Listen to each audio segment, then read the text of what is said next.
we're always in a condition where you've got to be on your game. And we do long hours and we work hard. And I think, well, what have we done wrong? We've done nothing wrong. We've been, we're marine professionals. All contracts awarded to P&O Ferries in response to the way it sacked 800 workers earlier this week without any notice and over video link. Conservative Party Chair Oliver Dowden spoke to Times Radio Breakfast this morning, and he was asked if the move was legal. Well, I think that's exactly what we've got to find out, and that is why the Transport Secretary has asked the Insolvency Service to look at the notification requirements, for example, and see whether further action is appropriate. Because I think all of us feel, frankly, a revulsion at the kind of sharp practices from P&O. There's been there's been a complete lack of engagement, a lack of prior notice, or indeed any empathy whatsoever for the workers. And I think P&O need to be held to account for that. Now, staff have been protesting after many were told without warning by video message on Thursday that it would be their final day of employment. They've got a little boy, do you know what I mean? They've got a 7-month-old baby, and this is what they do to us. It's terrible. Yesterday morning, my son and daughter-in-law were getting up to get themselves a mortgage, get themselves a new house, so they can carry on with their lives. And then they got this video call. The business cannot continue to operate like this, so it has had to consider a range of different options in order to drastically reduce costs. Therefore, I am sorry to inform you that this means your employment is terminated with immediate effect on the grounds of redundancy. Your final day of employment is today. Devastated. I loved the job. It was my dream job. Career at sea. It was shocking as well because didn't see it coming. P&O says it was forced to act as a last resort to save the business. P&O Ferries is owned by Dubai-based DP World, which also owns ports at London and Southampton. I'm joined now by Phil Leese, who was a former P&O Marine Engineer Officer employed by the company for 33 years until Thursday, and he's a member of the Nautilus Union. Phil, good afternoon. Good afternoon. Thanks for giving me your time, Phil. I appreciate it. Where were you when you found out? How did you find out on Thursday? Basically, I came back. My own vessel was in Rotterdam, in lay-by at the moment, for refit, and obviously I came back on the Wednesday night, and obviously quite tired, long journey, and my phone started ringing probably around about 6:45. One of the colleagues on the ship saying that basically all the vessels got to get into Dover to discharge. And once they've discharged, is to move over to the Western Docks in Dover. And all the other vessels were following suit. And so the calls came through from my other colleagues. Basically, I thought, well, sorry, it's going on, and it's on the grounds that the company was going to make some announcement. Only to find probably about an hour later, another one of my colleagues said that there were guys at the Folkestone services on the M20 wearing orange border suits by a bus, and accompanied by security guards. And then everything started coming together as more calls, etc., came through, and something definitely sounded like it was afoot. Just started putting all the pieces together, and basically the company then emailed and said there was going to be some big announcement, and obviously there will be a link sent, obviously for a Zoom or Teams briefing to all staff. And then I got a phone call as well from my colleagues in Rotterdam, where the ship's laid by, and there was a bus there with guys in orange border suits accompanied by security, with a guy in a suit, and immediately thinking, well, something's going on. And I started thinking basically on the lines of what happened with Irish Ferries about 12 years ago. I just said to the guys, said all the ships basically just said to them, just stay on the ship, Castile it if you can. To be honest, these guys, as soon as the announcement started, I know in Rotterdam they came on the ship even before everybody was being told that they were being actually made redundant. But obviously, once the Mr. was it Andy Good had made his announcement to us all, and we were told effectively by about 11:10 that on Thursday that we were all sacked.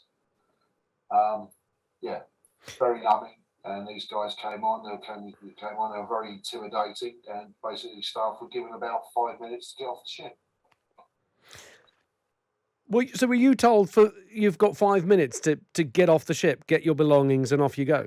Yeah, and if everybody was basically followed. These guys came on. They got obviously cameras, body cams, and they had handcuffs on them. As we found, find that they were handcuff trained in order to in case anybody started kicking off, which nobody did. Everybody was very adult about it, and probably stunned.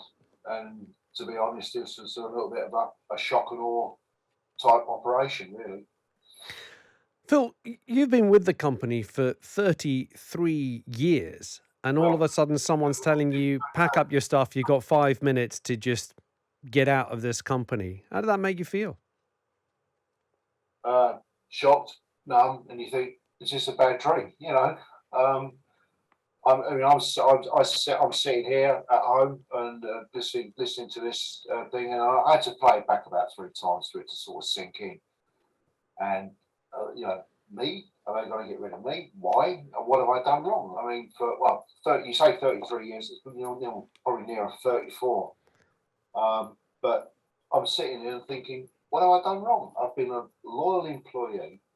I've never put a step out of line. I've always gone and above.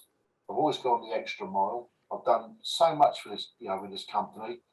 And don't get me wrong, I've had some really good times with the company, but it's always been hard work and hard play.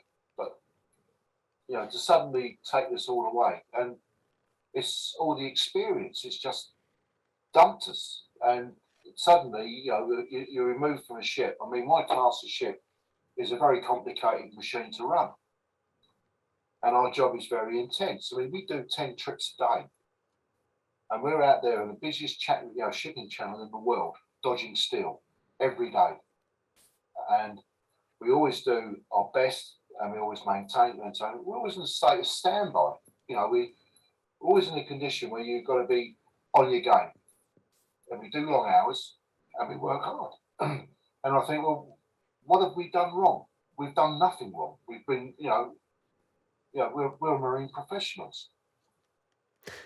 Have you understood why you've been let go, and have you understood who's going to be stepping into your shoes? Because we're hearing that some P&O services have restarted. So how are they going to be running these P&O services? Who is going to be doing your job? Well, there's obviously the agency staff, and obviously it depends on our pilots for the bridge operation, etc. Down below, which is obviously my department, it's complicated in order to run and maintain it. I can't see going forward if it's on the safety side of it. I assume that all the flag states and obviously the regulatory bodies, i.e. the MCA and obviously the Affairs Maritime, will be all over it like a rash, because safety is absolutely paramount. And where they go with all this. So do you think that there is going to be a safety issue going forward for P&O? I think so. Because there's equipment down there. If it's in the wrong hands, you can do an awful lot of damage. Phil, what's next for you? What are your options? What action are you going to be taking? I know it was a huge shock for you and everybody else on Thursday, but what are you planning to do? My plans, well, as I've said to previously, I'm in the twilight years of my career, and I thought I'd be there for at least another couple of years, and and then obviously I'll be hanging up my hat. But I've had all the younger officers, my colleagues, that come through for cadets. I've had cadets under my wing, and these guys have gone on to do better things. And they were good. They've moved up. They've been promoted, and obviously I see all these guys as new blood. I mean, I'm getting on a bit now. I'm 62, And I think these guys are the new future, because obviously our industry, is getting pretty well hammered now. And obviously with our foreign crews and all the rest of it, and the demise of our the British Merchant Navy.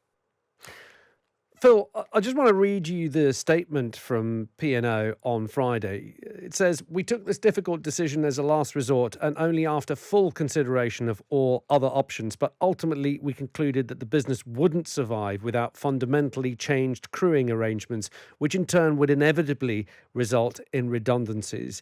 They're basically saying, look, it was either this or the whole thing goes bust. Well, the thing is that we've had that during the COVID period. We had 2 bouts of redundancy, and I saw some really long-serving colleagues go. At the time, most went voluntary because they sort of see their future somewhere else, or again, if they're near retirement, to walk away from it all. And obviously they did it once, and then they came back to us about a month or so later, and then come back for another go at us.